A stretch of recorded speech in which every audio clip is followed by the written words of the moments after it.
मैं मुख्तार अंसारी के कैंडिडेट को हरा कर ही 3 बार चेयरमैन बना। तो मैं ज़मीन पे हूँ, हवा में नहीं हूँ। जैसे चुनाव तो एक मरतबा हादसाती तौर पर कोई भी जीत सकता है। सही। यहीं राजू राजी के पहले 4 तो मुझे बोलना पड़ा और मुझे बताना पड़ा कि भाई आप अबे तबे की भाषा इस्तेमाल कर रहे हैं, मुझे भगौड़ा आप बता रहे हैं, मुझे डरपोक बता रहे हैं। मैं आपको बताऊं कि अब गाजीपुर के रहने वाले पार्टी ने किया है, इसमें कोई शुबा नहीं है। यहाँ जो अहमद हसन साहब ने उसकी बुनियाद रखी थी, यहाँ महिला हॉस्पिटल में 100 बेड का हॉस्पिटल बना है, बहुत अच्छा बना है। तो उसके लिए भी हम लोग अखिलेश यादव जी के शुक्रगुजार। ई का उसमें कूद रहे हैं बिजवा में। ताजमहल पे रुमाल मत रखें। हमने रुकी सब बात में भी महंगा पड़ेगा और काम में तो आप टिक ही नहीं पाएंगे हमारे सामने। लेकिन नहीं हुआ, फिर मुझे जवाब देना पड़ा। राजनीति के ऊपर हमला होने लगा तो मैं मंथन करने लगा कि इसका कारण क्या है।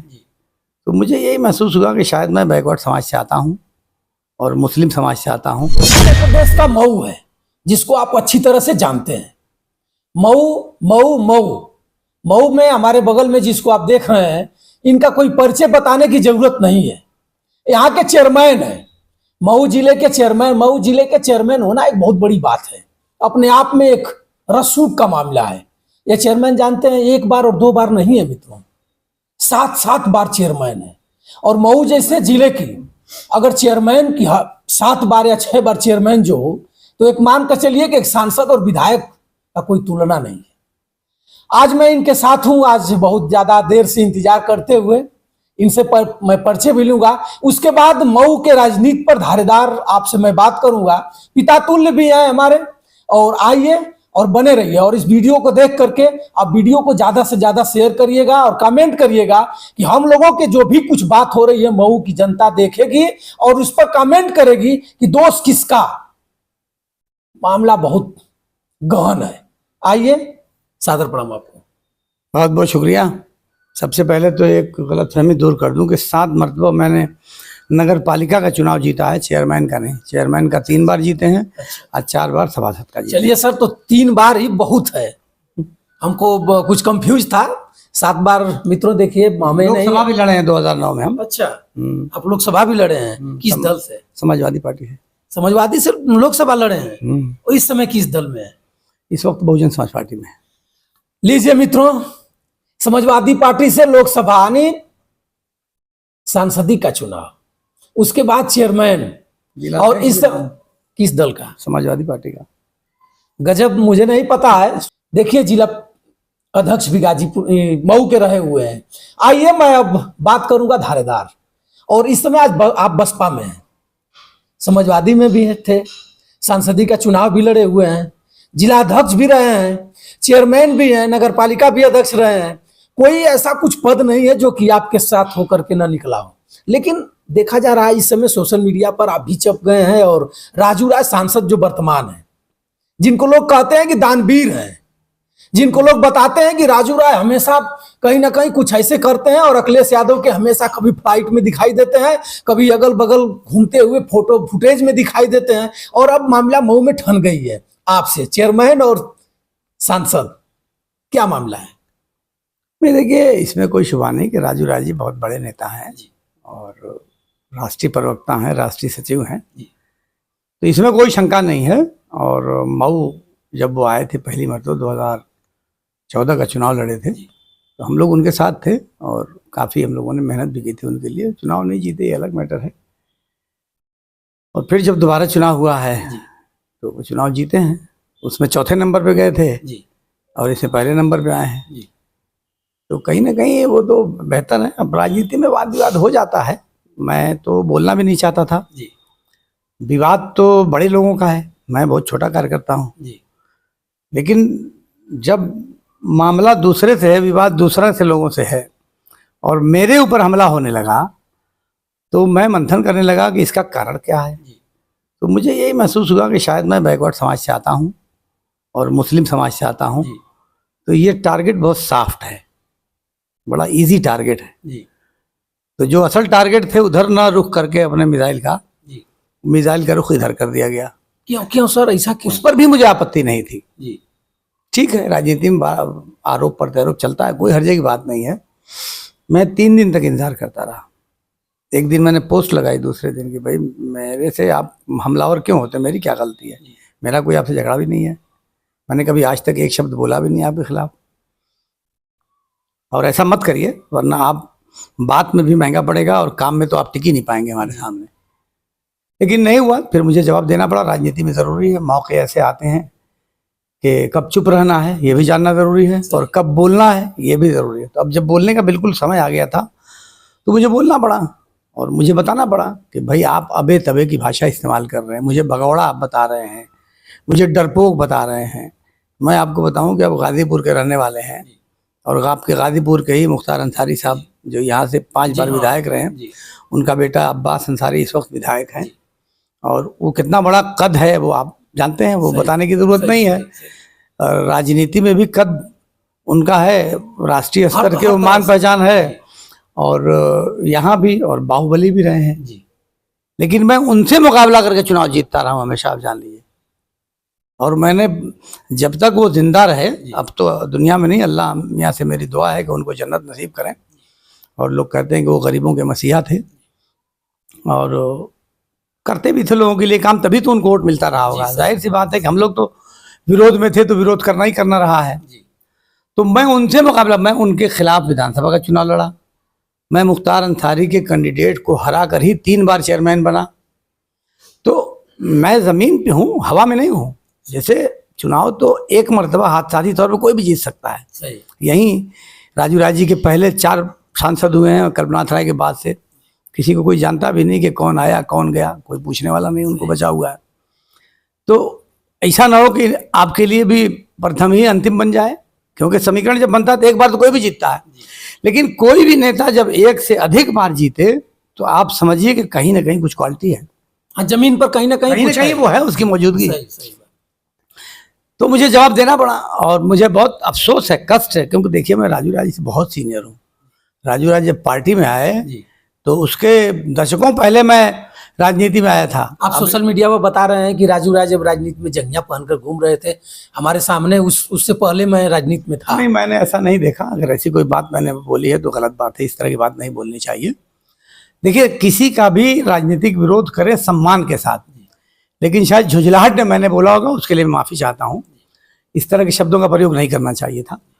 लेकिन ये तो बात सच है कि जब वो छात्र राजनीति में रहे होंगे तब मैंने नेताजी को यहाँ बुलाया था, जब वो रक्षा मंत्री थे, मुलायम सिंह जी को। जी। और यहाँ मैंने एक अखबार शुरू किया था, उर्दू का रोजनामा बांगे मशरिक। आपको देखा गया है सोशल मीडिया पर पत्रकार भी रहे हैं। हाँ, तो बांगे मशरिक के नाम से अखबार शुरू किया था मैंने, तो उसके विमोचन के लिए नेताजी आए थे। फ़ोन पे मेरी नेताजी से बात हुई थी। और नेताजी का मैं राजनीति में नहीं था, उससे बहुत पहले से मेरा संबंध है, अब पारिवारिक संबंध रहा है। मैं जो देश के जो बड़े बड़े संगठन, मुस्लिम पर्सनल लॉ बोर्ड हुआ, मुस्लिम ऑल इंडिया मिल्ली काउंसिल हुई, इन संगठनों से मेरा ताल्लुक़ रहा है। तो जब मुस्लिम नुमाइंदों के साथ बात करनी होती थी तो अहमद हसन साहब माध्यम बनते थे, या फिर मुझे माध्यम बनाया जाता था। मैं नेताजी के साथ कोऑर्डिनेशन का काम करता था। इन बड़े बड़े जो उलमा हमारे मुस्लिम जो रहबर हैं, उनके साथ कोऑर्डिनेशन का मैंने काम किया है।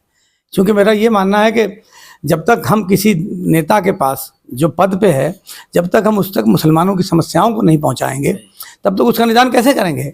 और हमने नेताजी के सामने बहुत सारे मसाइल रख के, मदरसों का मसला हो चाहे कोई मसला हो, बहुत बड़े बड़े काम उत्तर प्रदेश में मुसलमानों के लिए किए, लेकिन हमने डंका नहीं पीटा कभी। क्योंकि मैं जिस समाज से आता हूँ, मेरा मानना ये है कि आप जिस समाज से आते हैं उस समाज को वरीयता देनी चाहिए।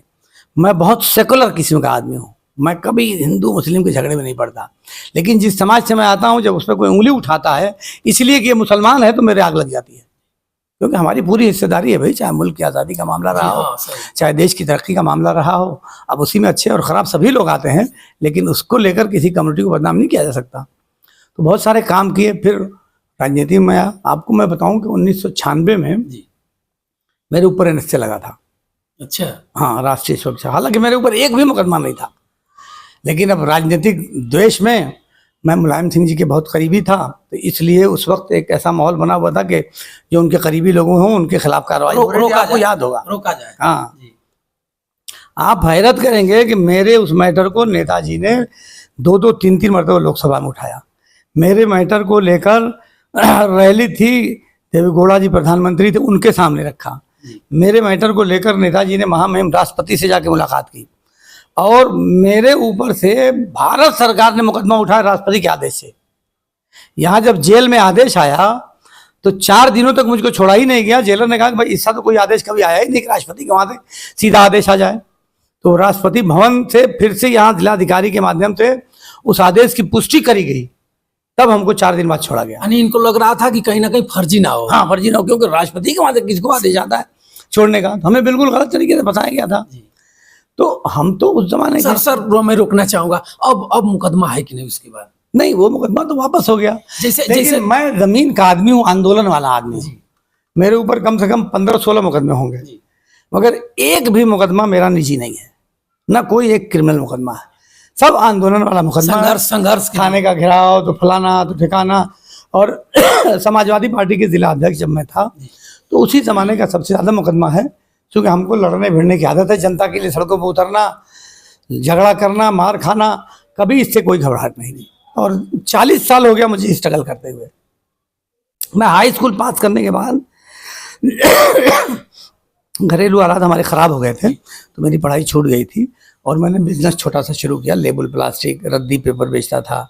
इस तरह का काम मैंने करके अपने परिवार के लोगों को पाला। और बड़े स्ट्रगल के बाद फिर राजनीति शुरू, सामाजिक काम किया। बार बार मुझे मुकदमा हो जाता था, तो मुझे कुछ लोगों ने बताया, अली मियाँ नदवी साहब ने और काजी मुजाहिदुल इस्लाम साहब, इन लोगों ने ले आके नेताजी से कहा कि इसको अब पार्टी में ज्वाइन कराइए, तब इसके ऊपर मुकदमा रुकेगा।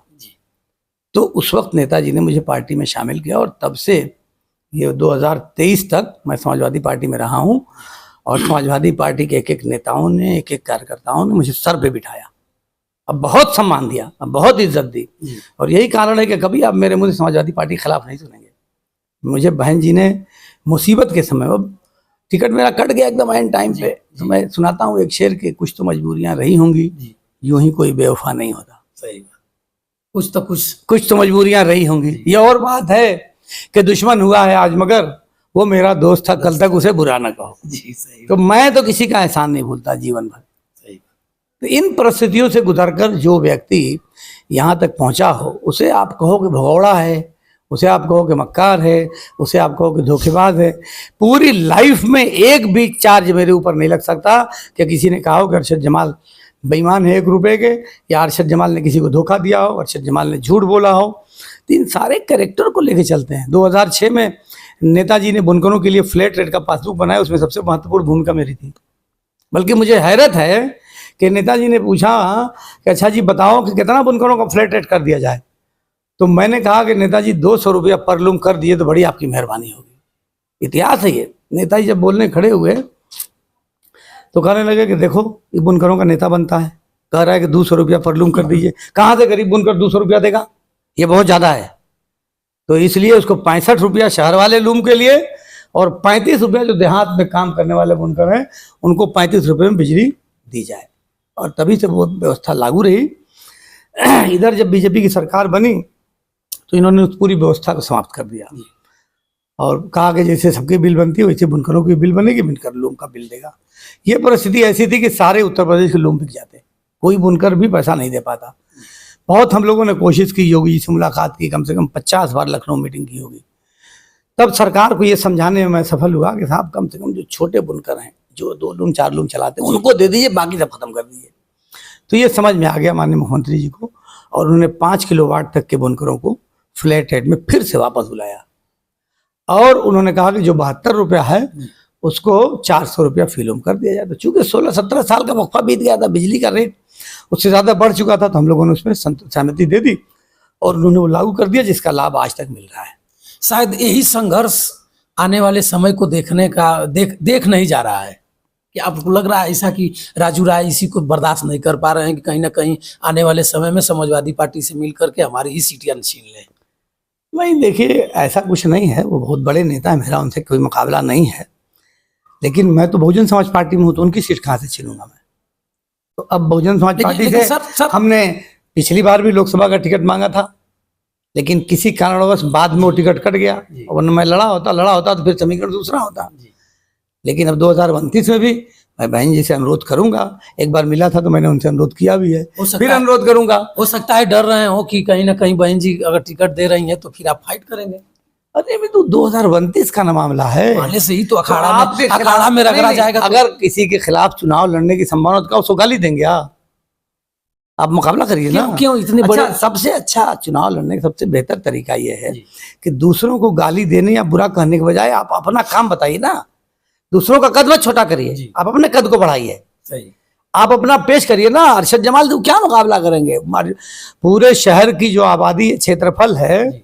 वो लगभग 120 स्क्वायर किलोमीटर है। जी। मऊ विधानसभा से बड़ा है क्षेत्र हमारा नगर पालिका का, जी। और 5 लाख के आसपास आबादी है। जी। और मऊ के इस छोर से उस छोर तक आप निकल के चले जाइएगा, उत्तर से दक्षिण, पूरब से पश्चिम, तो उसमें 90% रास्ता, गलियां, पाइपलाइन, लाइट अरशद जमाल के हाथ की। क्या कोई मुझसे बात करेगा? आपका 2 साल हो गया, जी। हमने यही तो एक शब्द कह दिया कि भाई हम तो राजू राय जी के घर का रास्ता भी हम ही बना रहे हैं। हाँ। अब मंत्री जी के कहने से बना रहे हैं। कौन मंत्री? माननीय के शर्मा जी हमारे नगर विकास मंत्री हैं, यही कराने वाले हैं, तो उनको बहुत फिक्र रहती है कि यहाँ मऊ में कैसे विकास हो। हमारा भी नजरिया वही था, उनका भी नजरिया वही था। अब 2 नजरिए एक साथ मिल गए तो बड़ी ज्यादा तेजी के साथ मऊ विकास, पूरे यूपी में इतना विकास का तेजी नहीं हो रहा जो मऊ का विकास कर दीजिए। तो मैंने यही तो कहा कि आप दूसरों पे उंगली करने के बजाय इससे बढ़िया है कि आप अपना काम गिनवा दीजिए। एक काम भी कोई तो बता दीजिए। तो बता रहे हैं कि 2005 में हमने ये काम कराया, 2003 में ये काम कराया, मगर 2012 से तो आप राजनीति में आए हैं। हम कह रहे हैं कि 2024 में आप सांसद हुए तो 2026 में 2 साल होने को, इस 2 साल के बीच का काम बताइए तो बता ही नहीं रहे हैं। वो बताइए ना आप।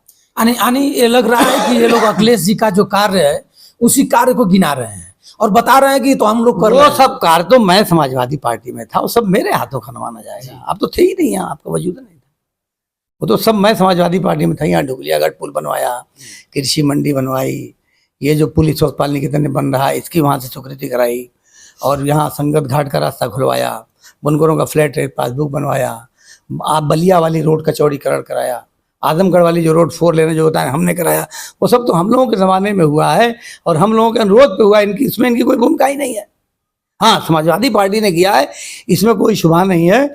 यहाँ जो अहमद हसन साहब ने उसकी बुनियाद रखी थी, यहाँ महिला हॉस्पिटल में 100 बेड का हॉस्पिटल बना है, बहुत अच्छा बना है, तो उसके लिए भी हम लोग अखिलेश यादव जी के शुक्रगुजार। ई का उसमें कूद रहे हैं बिजवा में। ताजमहल पे रुमाल मत रखें। हमने एक किस्सा सुनाया था कि एक आदमी बस में सफ़र कर रहा था, तो नीचे उतरा है तो कोई आदमी आके बैठ गया, तो उसने आया तो कहा कि यार ये तो मेरी सीट है। तो कहा कि नहीं, मैं तो इस पर रुमाल रख के गया था जी।